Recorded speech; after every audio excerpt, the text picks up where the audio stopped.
नरेंद्र मोदी का पूरा game plan यही है कि नेशनल पार्टीज रहें और दूसरे तमाम रीजनल पार्टीज, छोटे पार्टीज हमेशा के लिए खत्म हो जाएं। आप देखिए कि अगर नेशनल इलेक्शन होगा तो मुद्दा नेशनल होगा, रीजनल इलेक्शन होगा असेंबली का, विधानसभा का, तो रीजनल मुद्दा होगा। नरेंद्र मोदी ये चाहते हैं कि रीजनल मुद्दा कभी बने ही नहीं। असेंबली का तेलंगाना का इलेक्शन होगा तो भाई आप किसान को क्या देने वाले हैं, हाँ, आप कितने सोशल वेलफेयर के स्कूल्स खोलने वाले हैं, आप हैदराबाद के डेवलपमेंट के लिए क्या करेंगे।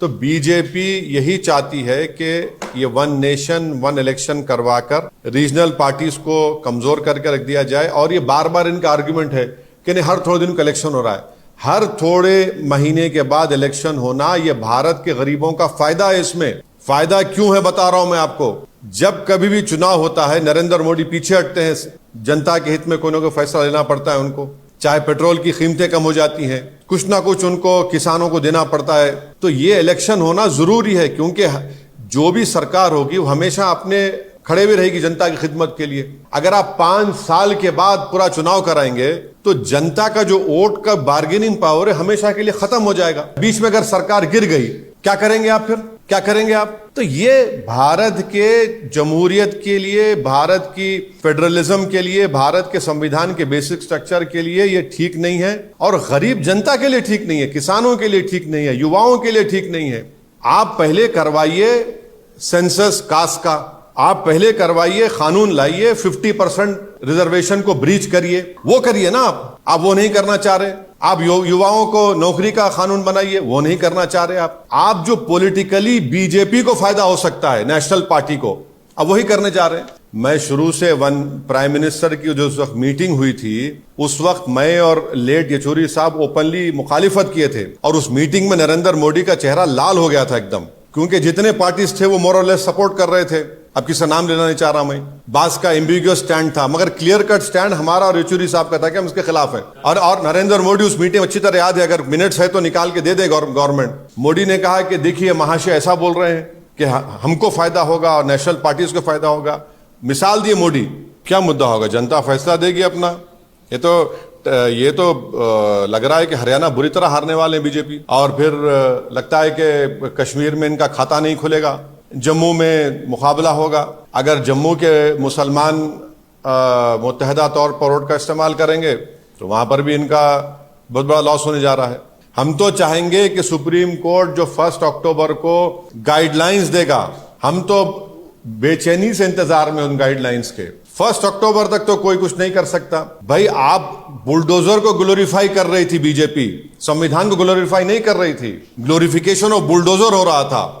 इजराइल जो है दुनिया का सबसे रेसिस्ट कंट्री है। अपार्थाइड अगर कहीं जिंदा है दुनिया में तो इजराइल में जिंदा है, और इजराइल में पैलेस्टाइन के लोगों के लिए रोड अलग है और इजरायलियों के जो सिटीजन है उनके लिए रोड अलग है। वेस्ट बैंक और गाजा एक ओपन प्रिजन बन चुका है। इजरायलियों ने 40,000 के करीब लोगों को मौत के घाट उतार दिया है अपने टेररिज्म की वजह से। इजराइल एक टेररिस्ट स्टेट है। 10,000 से ज्यादा बच्चों को मार दिया, 15,000 से ज्यादा महिलाएं मर गई हैं, 13 लाख के करीब लोग बेघर हो चुके हैं, कोई अस्पताल बाकी नहीं रहा, और ये दुनिया ये देख रही है तमाशा। इलेक्ट्रल बॉन्ड क्या था बोलिए, अरे कुछ तो बोलो यार, इतने तो कान में फूल नहीं है हम जनता के। इलेक्ट्रल बॉन्ड में तो आपने मलाई खा ली, आपने तो पैसा उन गोश्त की फैक्ट्री वालों से तक लिया, 10 करोड़ रुपए लिए। क्लीन इलेक्शन फाइनेंस, अब इलेक्ट्रल बॉन्ड तो आप तो माने कारून का खजाना भी कम हो जाएगा आपके सामने, इतना मिला आपको। आप देख रहे हैं देश लाइव, देश की आवाज। देखिए, मैंने जब 2 जून 2018 को लॉ कमीशन को भी हम ये लिख कर दिए थे, और ये जो कोविड कमेटी बनाई गई थी उसके सामने भी मैं खुद गया था, जिसमें हमने इस वन नेशन वन इलेक्शन की मुखालिफत की।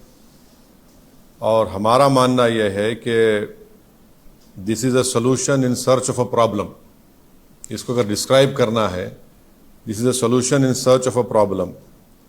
अब ये नहीं बताया जा रहा है कि ये करने की क्यों ज़रूरत पड़ रही है आपको।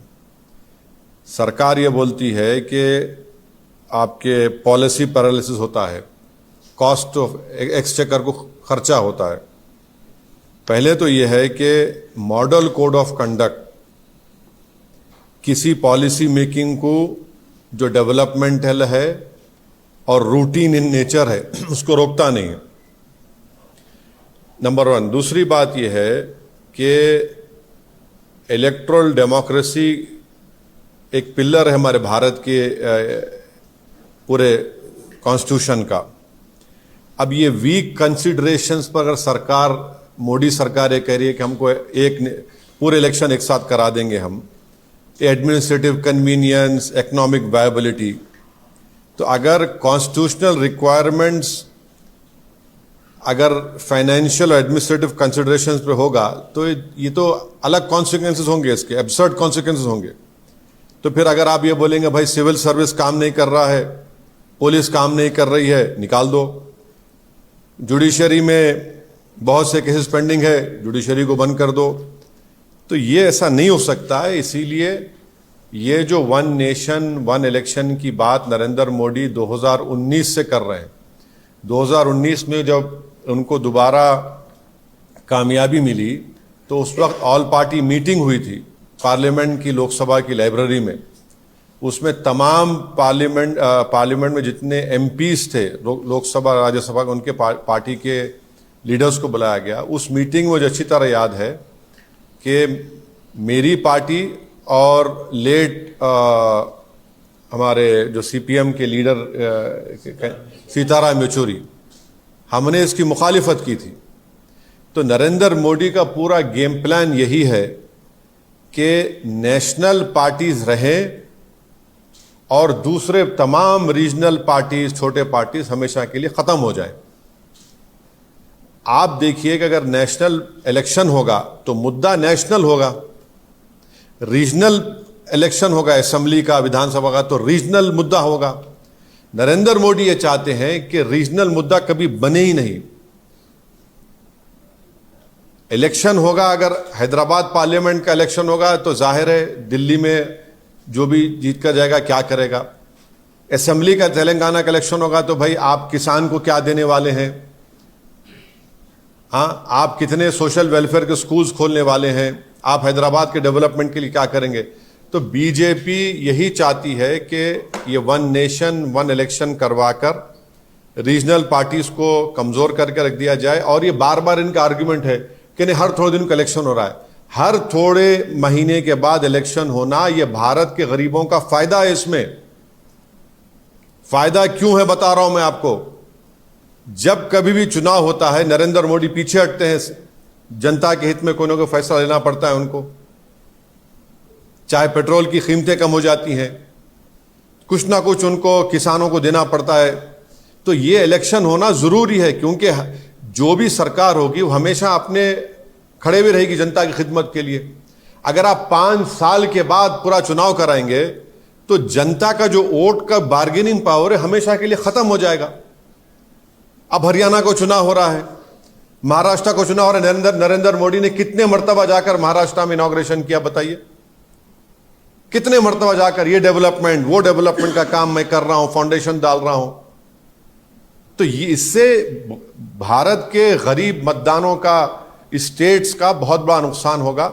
और कॉन्स्टिट्यूशन का बेसिक स्ट्रक्चर का हिस्सा है। आप एक लेजिस्लेचर का एक टाइम है। अब तेलंगाना का इलेक्शन होगा 28 में, पार्लियामेंट का इलेक्शन होगा 29 में, अब महाराष्ट्र का इलेक्शन होगा अभी नवंबर में, 5 साल के बाद होगा, 29 में होगा। बिहार का इलेक्शन होगा बाद में होगा। आप कैसे सबको उसका टाइम कैसे खत्म करेंगे। आप होते कौन है टाइम खत्म करने वाले। एक लेजिस्लेचर होगा, विधानसभा, तो उसका टाइम होगा ना, टाइम पर चलेगा, वो अपने टाइम पर खत्म होगा। आप कौन होते उसका टाइम खत्म करने के लिए। अब जीएचएमसी का है, अब उसका टेन्योर खत्म होने वाला है। आप बोलेंगे नहीं हम एक साथ कैसे कराएंगे, आप क्यों कराएंगे। अच्छा, बीच में अगर सरकार गिर गई क्या करेंगे आप, फिर क्या करेंगे आप। तो ये भारत के जमहूरियत के लिए, भारत की फेडरलिज्म के लिए, भारत के संविधान के बेसिक स्ट्रक्चर के लिए ये ठीक नहीं है, और गरीब जनता के लिए ठीक नहीं है, किसानों के लिए ठीक नहीं है, युवाओं के लिए ठीक नहीं है। पैसे तो हर इलेक्शन के लिए अलॉकेट होते हैं ना। विधान अब बिहार का या हरियाणा का हो रहा है, उसके लिए कश्मीर का हो रहा है तो पैसे अलॉट हो रहे हैं, महाराष्ट्र का होगा पैसे अलॉट होंगे, और फिर उसके बाद झारखंड का होगा पैसे अलॉट होंगे। तो ये नहीं ये देखिए, कॉन्स्टिट्यूशन जो है ना, आप एडमिनिस्ट्रेशन को कॉन्स्टिट्यूशन की जो स्कीम है, आप ये नहीं बोल सकते नहीं पैसे बचाने का। पैसे बचाना तो फिर कल कोई उठ के बोलेगा पुलिस को बंद कर दो, आईपीएस को, कोई बोलेगा कोर्ट में इतना पेंडिंग है। कन्वीनियंस के ऊपर ये सब नहीं करेंगे ना। कॉन्स्टिट्यूशन चलेगा तो कॉन्स्टिट्यूशन प्रिंसिपल्स के ऊपर चलेगा।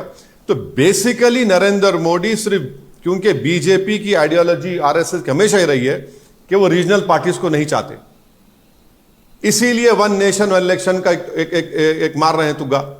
हम तो इसकी मुखालिफत किए हैं और मुखालिफत करेंगे, अपोज करेंगे। सर लेकिन जो हाई लेवल कमेटी है, सारे स्टेक होल्डर से बात करके सबकी राय शुमारी करने के बाद ये रिकमेंडेशन दिया है, नंबर 1।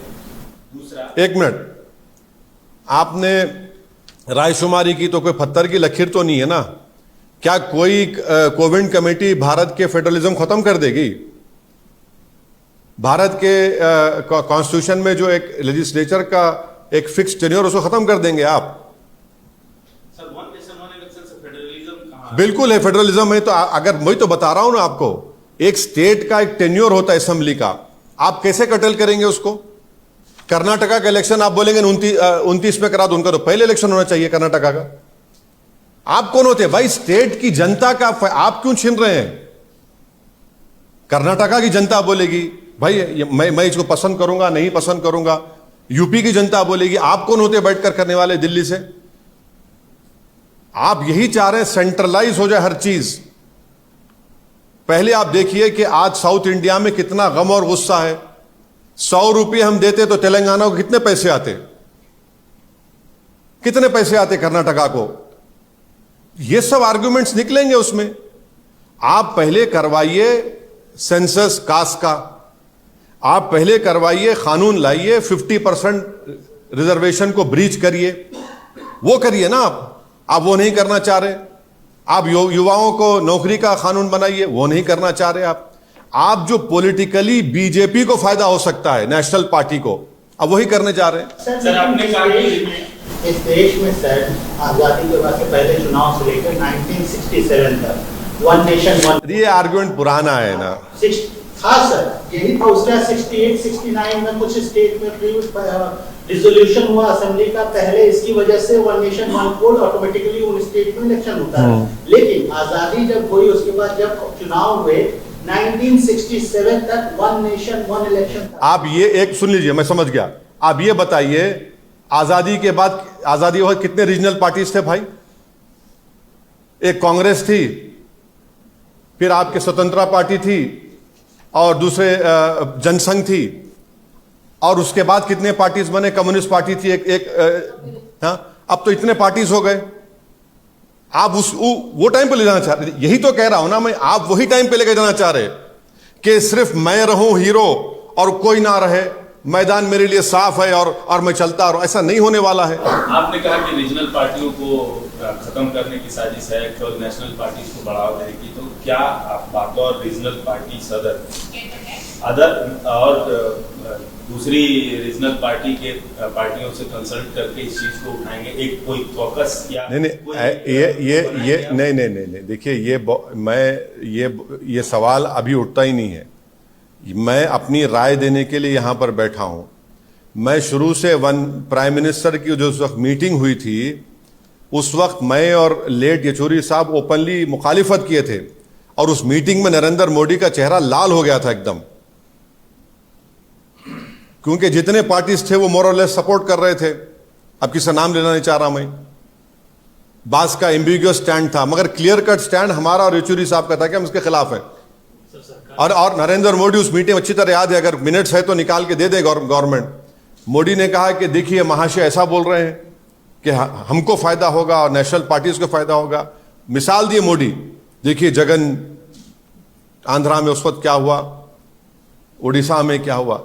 मोदी हम नहीं चाहते, बीजेपी नहीं चाहती, आरएसएस नहीं चाहती कि रीजनल मुद्दा कभी बने चुनाव में।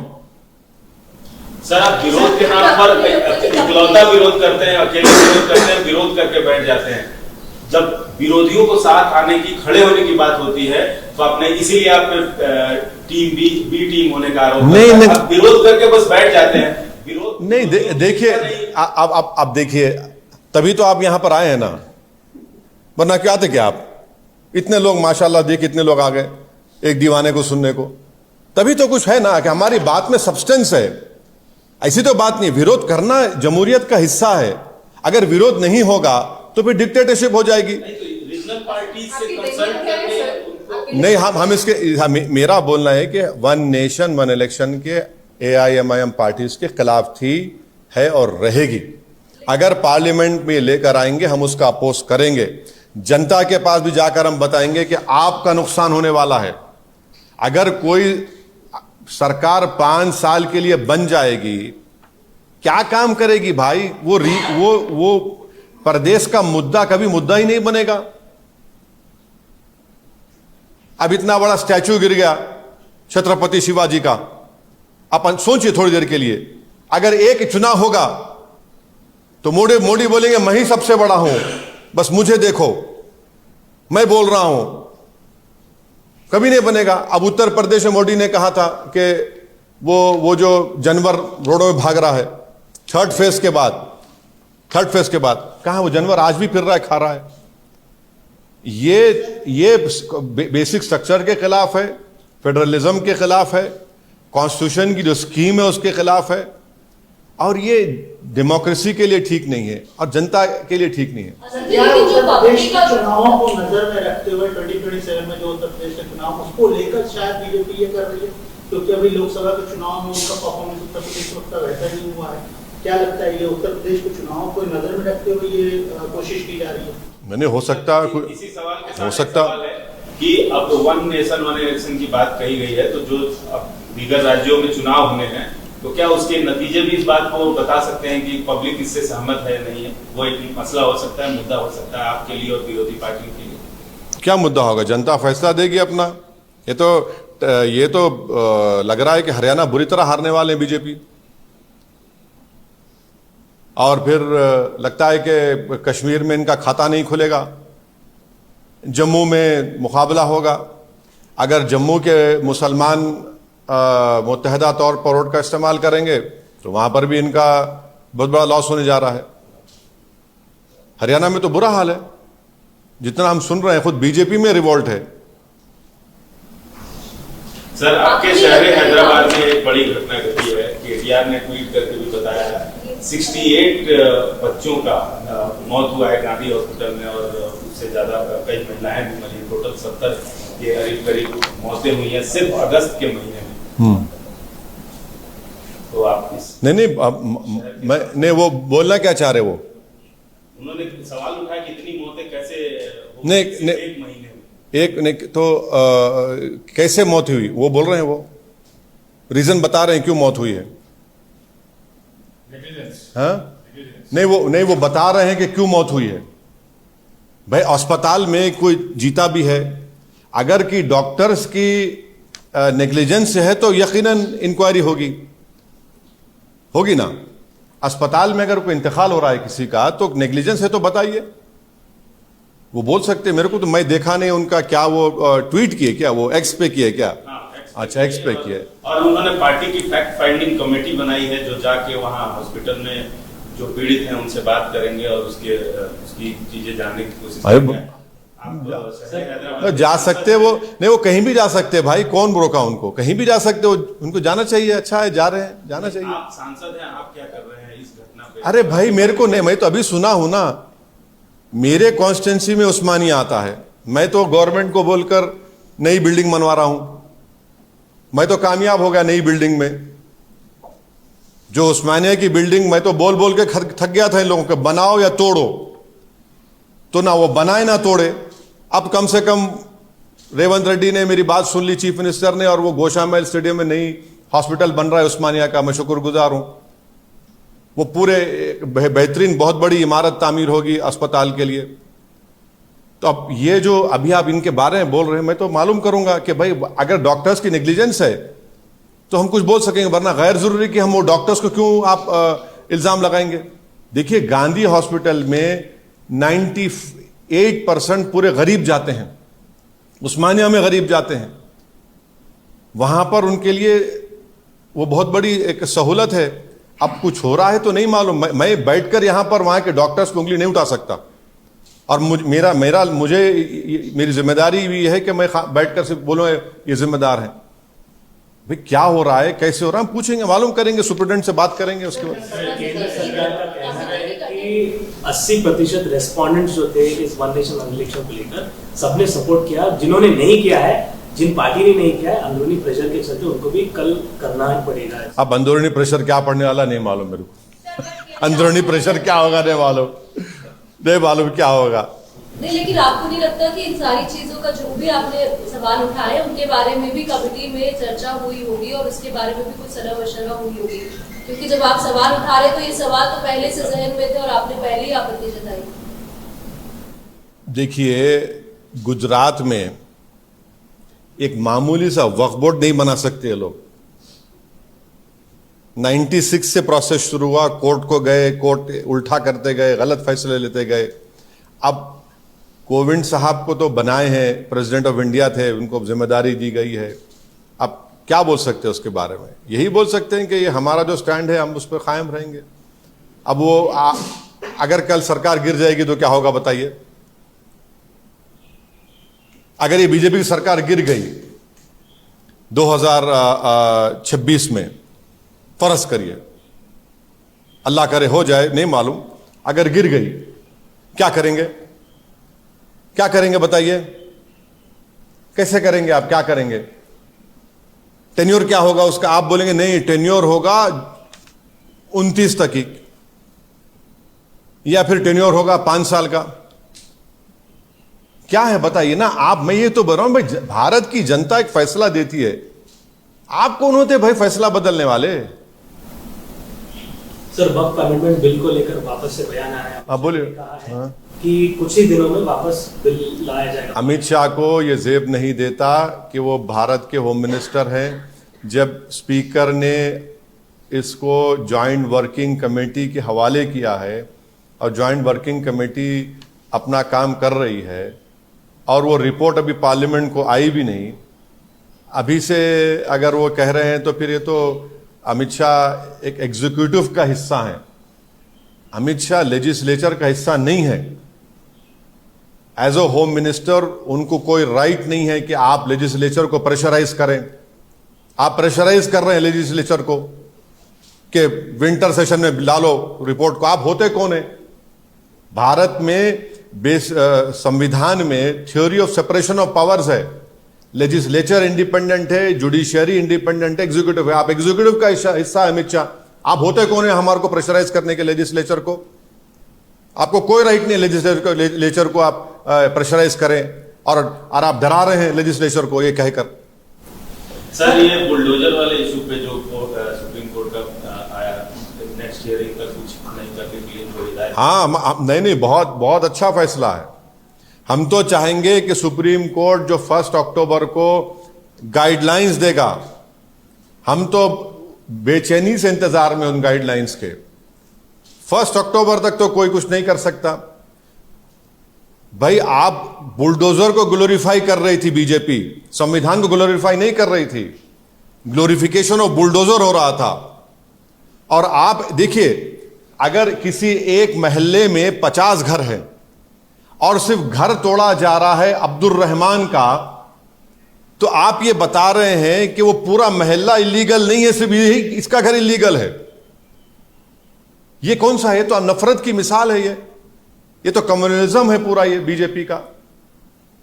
तो उत्तर प्रदेश में, मध्य प्रदेश में, गुजरात में, महाराष्ट्र में कैसे कैसे वाकयात हुए, दिल्ली में। देखिए जो भी सरकार तोड़ना चाह रही है, ड्यू प्रोसेस को फॉलो करना पड़ेगा, आपको नोटिस देना पड़ेगा आपको। आप मनमानी नहीं कर सकते। कोर्ट का स्टे है तो भी तोड़ दे रहे आप।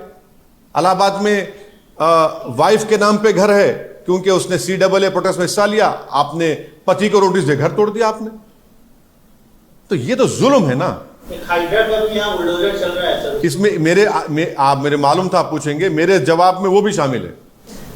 सर गणपति विसर्जन के दौरान कर्नाटक में, तेलंगाना के कुछ हिस्सों में, उसके अलावा देश के अन्य हिस्सों में नहीं, तेलंगाना में कहीं पर भी कुछ नहीं हुआ अल्हम्दुलिल्लाह। तेलंगाना में पीसफुल रहा, दोनों कम्युनिटीज़ ने मिलकर। हाँ, थोड़े बहुत है बात, जहरीले लोग हैं, वो अपनी कोशिश करते रहते हैं, मगर तेलंगाना में पीसफुल हो गया। कल जलगांव में वहाँ पर कुछ हो रहा था रात में, तो वहाँ के मैं जलगांव के एसपी से बात किया, मैं उनको शुक्रगुजार हूँ। उन्होंने बोले हम पूरा एक्शन ले रहे हैं, आप बिल्कुल मुतमईन रहिए। कर्नाटका में हुआ 2-3 जगह पर, तो अफसोसनाक बात है, नहीं होना था। मिलाद का जुलूस होने वाला है सर, तो सभी करेंगे कुछ मैसेज? नहीं, हम तो ये भी पुरअमन जाएगा, पुरअमन जाना चाहिए और पीसफुल जाना चाहिए। हम पूरा कोऑपरेट कर रहे हैं, इसीलिए तो मिलाद कमेटी ने गणेश विसर्जन को सामने रखकर उसको 5 दिन के लिए उसको मुलतवी किया, अमन के लिए, पीस के लिए। हमारा खुद पार्टी का पिछले 55-60 साल से हमारा जलसा होता है, तो वो विसर्जन से 1 दिन पहले मुशायरा और जलसा होता था, हमने उसको 1 वीक पोस्टपोन कर दिया। हमारी पार्टी ने बहुत बड़ा डिसीजन, कभी हमने ऐसा पोस्टपोन नहीं किया था। हमने फैसला लिया कि चलिए तेलंगाना के अमन के लिए बहुत ज़रूरी है, क्योंकि हैदराबाद में विसर्जन से 2 दिन पहले से भी गणेश उठाना शुरू हो जाते, तो हम बोले पीसफुल तरीके से हो जाए, फिर हम अपना पब्लिक मीटिंग करेंगे। और हमको उम्मीद है कि इंशाल्लाह ये मिलाद जुलूस भी पीसफुल जाएगा। और मैं तमाम लोग जो उसमें शिरकत करेंगे उनसे भी अपील करूंगा कि आप याद रखिए कि हैदराबाद का अमन, तेलंगाना का अमन बहुत इम्पोर्टेंट है, और पूरा पुलिस से कोऑपरेट करिए। और अपनी आप ये एक पॉलिटिकल जुलूस नहीं है, बल्कि एक ये प्रॉफिट मोहम्मद सल्लल्लाहु अलैहि वसल्लम की आमद की खुशी में आप हम निकल रहे हैं, तो वज़ू से रहिए और जहाँ पर मस्जिद में अज़ा होगी वहाँ नमाज पढ़िए। किसी को भी अपने जुलूस से तकलीफ मत होने दीजिए, किसी को भी, और ये बहुत ज़रूरी है। इजराइल का मेजर अटैक कैसा देखते हैं सर? बहुत लोग मर गए, कई लोग। इजराइल जो है दुनिया का सबसे रेसिस्ट कंट्री है। अपार्थाइड अगर कहीं जिंदा है दुनिया में तो इजराइल में जिंदा है। और इजराइल में पैलेस्टाइन के लोगों के लिए रोड अलग है और इजराइलियों के जो सिटीजन है उनके लिए रोड अलग है। वेस्ट बैंक और गाजा एक ओपन प्रिजन बन चुका है। इजराइलियों ने 40,000 के करीब लोगों को मौत के घाट उतार दिया है अपने टेररिज्म की वजह से। इजराइल एक टेररिस्ट स्टेट है। 10,000 से ज्यादा बच्चों को मार दिया, 15,000 से ज्यादा महिलाएं मर गई हैं, 13 लाख के करीब लोग बेघर हो चुके हैं, कोई अस्पताल बाकी नहीं रहा। और ये दुनिया ये देख रही है तमाशा। अभी अभिषेक जी का एक्स में पोस्ट आया है जिसमें से एक जो उन्होंने बात की, this reflects Modi ji's iron will to bolster our democracy through clean and financial efficient elections and accelerate economic growth। क्या क्या क्लीन है क्या? फिर से पढ़िए जरा वो। Reflects this reflects Modi ji's iron will to bolster our democracy through clean and financial। रुक जाइए, इलेक्ट्रल बॉन्ड क्या था? फिर अमित शाह बोलो, इलेक्ट्रल बॉन्ड क्या था बोलिए। अरे कुछ तो बोलो यार, इतने तो कान में फूल नहीं है हम जनता के। इलेक्ट्रल बॉन्ड में तो आपने मलाई खा ली, आपने तो पैसा उन गोश्त की फैक्ट्री वालों से तक लिया, 10 करोड़ रुपए लिए। क्लीन इलेक्शन फाइनेंस, अब इलेक्ट्रल बॉन्ड तो आप तो भाई, आप तो माने खारून का खजाना भी कम हो जाएगा आपके सामने, इतना मिला आपको। इलेक्ट्रल बॉन्ड क्या था? वो क्लीन था। वो क्या क्या नहीं कहा गया सुप्रीम कोर्ट में उसके बारे में, क्या क्या आप लोगों ने उसके बारे में स्टोरीज लिखी। तो ये नहीं है, ये सब ये जस्टिफाई करने की कोशिश कर रहे हैं, गलत है ये। इकोनॉमिक ग्रोथ एक्सेलरेट होगा। इकोनॉमिक ग्रोथ एक्सेलरेट 10 साल से नहीं हुआ, इसकी वजह से नहीं हुआ क्या? अब देखिए कितना, अब एक जुमला बोल दिए, अब कल से शुरू हो जाएगा। 10 साल से आपका इकोनॉमिक एक्सेलरेशन इसलिए हो क्योंकि आपने डिमोनेटाइजेशन बोला, हाँ, फिर आपने कहा कोविड को बोल दिया, फिर आपने कह दिया कि हम तीसरी बड़ी इकोनॉमी बन जाएंगे। कितने बहाने बनाएंगे? आपकी पूरी पॉलिसीज गलत है, जिससे देश का गरीब, किसान और खास तौर से युवा परेशान है। भाई 10 साल में आपने क्या दिया? अनएम्प्लॉयमेंट कितना भारत में ज्यादा है? पूरे विश्व में सबसे ज्यादा हाईएस्ट युवाओं में अनएम्प्लॉयमेंट भारत में है। आपने तो जीएसटी उस हेल्थ के उस पर भी लगा दिया, आपने इंश्योरेंस के ऊपर भी। क्या बात कर रहे हैं?